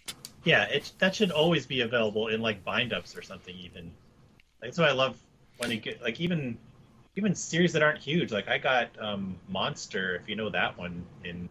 Oh yeah, yeah. Like they're constantly repressing one. Like and like there's series that I understand. Like ones that's like really near and dear to my heart. Like I'm not expecting Knights of the Zodiac to be something that's constantly in circulation. But like you would think like, oh hey, we're doing a new movie or we're doing a new show. Do another reprint. Like someone's going to be looking for this again. I'm glad I have like one of my favorite mangas is Buddha by Tezuka, and I'm really glad I have the original hardcovers that have interconnected art on all the spines. I don't think they'll ever do it that nice again. They might release soft covers and stuff, but they'll probably never do it this nice again. No, I know exactly what you're going to talk about. The hardcover on that one was a really cool release. Yeah, I just love that series. It reminds me of like, I don't know, Bible stories or something. Just the art, the way it's set, like in this old world where like people have nothing generally. Well, I will try and slowly start winding down and getting you to actually enjoy the rest of your Sunday. I had just a handful of questions left for you. Number one was, you guys, at least on the outside, it really does look like are not slowing down your kind of partnership with Barnes & Noble. What's that sort of been like over the last couple of years? Have you had other like book retailers like looking at like, hey, is this a thing like you'd be able to do it with other stores, or would it more than likely still sort of stay Barnes & Noble exclusive for the time being? And how do you sort of like, are you picking what books are getting exclusives, or is it like Barnes & Noble kind of coming to you? Like, how does that work for you now that you've been doing it a few years? We have to pitch it to them and like convince them this is a good book to do. So sometimes it might be easy, like a Persona book where they have a track record. They have other Persona books, know exactly how they sell. But otherwise, we have to tell them like, this is, there's an anime coming or already out. That's why this one is going to sell. Or this creator is really big because of this other series. So we do have to convince them that it'll work out, because like when you sell manga to a store, Barnes & Noble or Amazon, it's returnable if they don't sell it. But if you make an exclusive for them, they can't return it because it's just for them, right? So they're making a real investment in us. And they are slowing down overall, not just like Udon, but doing any of those type of exclusives. So now we really got to let them know this is going to be a good project to get them to do an exclusive. But it is also, it's like a North American exclusive. So if we found, say, a UK partner who was interested, we could do the same thing with them, like the same cover. But there's not really anybody else in North America who's selling as much manga as Barnes & Noble. And I mean, there's Amazon. Amazon's our second biggest customer for manga, but Amazon's kind of just a big computer. It's not really anybody to convince of stuff. Yeah, I pretty much have to convince myself to buy anything on Amazon at this point because of, like, I feel like it's like flipping a coin. Hey, sometimes it'll arrive. Sometimes it might just be like a picture of the thing I bought. I don't know. You tell me. Lately, I've hated that they just start slapping labels on the product. Oh, so my God. So yes. Like my Gundam model kit is just, they just took it off the shelf. They just shipped it in the model box? Yeah, put a label on the front. Oh, my God. Shove it. Like, okay, now you've wrecked my nice box. But... Yeah, I've been burned on that one pretty bad before, too, with it. If it was like a thing where it shipped in like those giant like furniture boxes, sure, where it's like, this is the thing, I get it. Yep, yeah. I don't need a box for my box. I get that. But yeah, those are just like always asking for trouble. It's so funny. Also, I don't know who you had to convince at Barnes & Noble, but whoever I get to thank for the new covers you guys did for all the Phoenix books were super, super sweet. Oh, yeah, those are awesome. I was trying to emulate the... God, covers for the English version of Pluto. You remember Oh those? yeah, Yeah, yeah, they do kind of yeah, the resemble that. close-up headshots because it was another, oh, it's another person, reinterpreting Tezuka properties. So like, oh, let's kind of get in that mood, that vein. So I think they turned out really good. The series is awesome. Have you read the whole series at this point? I've what am I at? I'm at 3, so I'm Okay, halfway over. So I still got 4 and 5 I got to read. okay. This has an amazing ending. It's a, it's a like, wait a minute, ending. Wait a minute, wait a minute. This is awesome. Um, yeah, it is really funny because it's one of those ones of like sometimes even seeing something like just a either exclusive version or like just different cover art will be enough to make me go from like I'm gonna put that on my I should pick it up list to like okay I'm just gonna order it because especially like with those like limited covers is like my wife always gives me crap about this all the time but it is so fitting of like I'll always be the type of guy who's like, oh, I'll just get it next time. I'll get it next time. I'll see it next time. And then the one time I say that, it'll be like, oh no, I can't find it anywhere. I think you'll be okay getting all of the Tezukas. They haven't like sold out instantly, so Hmm. but they will eventually, I'm sure. But if you got 1, 2, 3 so far, that's good. I think there's a delay in them getting their 4s and 5 exclusive versions, but they should be there at any time soon. There will never be a delay. I annoy you with more. I guarantee you. Than what I don't even remember what it was, but how weirdly delayed Volume 1 of Ultimax was. I forget what was the deal with that one. That was a weird one of like it was delayed to the point that I got Volume 2 before I got Volume 1. Oh, that was a very weird. Yeah, it just had to do with shipping or something got lost, and like stuff goes from our printer to our distributor to Barnes and Noble's warehouse, and somehow they didn't get the ones out in time. I don't remember exactly what it was. Um, Second to last question, kind of going back to our first talk of conventions for it.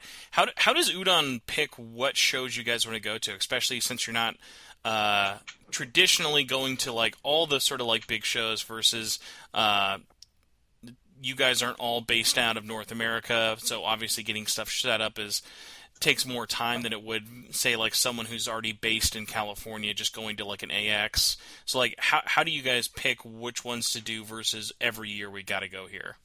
And we're trying to do the shows that we know will be profitable. Honestly, like San Diego is awesome because everybody's trained there to get exclusives. But it's the reason we don't do New York Comic Con because for some reason it's not really as much of a thing there. Like there's exclusives, but it's not like San Diego. If you get announced as an exclusive, there's a certain number of people who just make a big list and go around to every booth. They get that one, that one, that one, that one, and it's just not the way it works at New York Comic Con. I mean, they kind of have a more focus on. They have a better artist alley, I think. They have more vendors like comic shops and stuff like that, but it's just not as much of a thing. So yeah, we only do a few shows a year. As far as public shows where you can buy stuff, right now we're just doing Anime Expo. Evo is kind of an experiment. We'll see if we do it again next year, and San Diego Comic Con. Evo was a weird one. This was the first year looking at pictures of people going to Evo. It was like, this is the first year it felt like a convention with a tournament versus... Because every other year of Evo I've ever been or gone to or watched was always... It is first and foremost a video game tournament. So, like, the idea of, like, walking through even, like, Artist Alley at Evo, even a few years ago, would have been so surreal. Yeah, I remember Udon set up at Evo once before, but at that time it was in, like, the Omni Hotel in San Diego. Like, it was set up just in the hotel, and we were in a hallway. We had a booth in a hallway. Like, selling Udon stuff. So, it's gotten much huger now. And I think now that we kind of know where the show is at, maybe we could do better next year, maybe with a different booth setup and maybe different positioning and stuff. So we'll see if we do that. We also do Tokyo Game Show. Not Tokyo Game Show. Tokyo... I was going to say, damn, you guys go to TGS? Tokyo Comic... Oh, gosh. It's a comic show. But it's It's Tokyo Comics something. Is it just Tokyo Comics Show? It's a show where they have a big focus on North American stuff. Where's it based out of? It's in Tokyo. It's Tokyo. Oh, Comics. okay. So this one is in Tokyo. Yeah. Gosh, Udon went there this year, but it's like they'll bring Star Wars actors, and they'll bring some Marvel and DC comic artists, and it's not Tokyo Comic Con, is it? maybe it was that. I think it might be that. Okay. Yo. I did look up the most basic description, and God bless Google's AI. It definitely was like, you're probably talking about Comic-Con. It was like, no, we would have remembered that. Oh yeah, this is it. So Tokyo Comic Con. So yeah, this is for Japanese fans of North American stuff.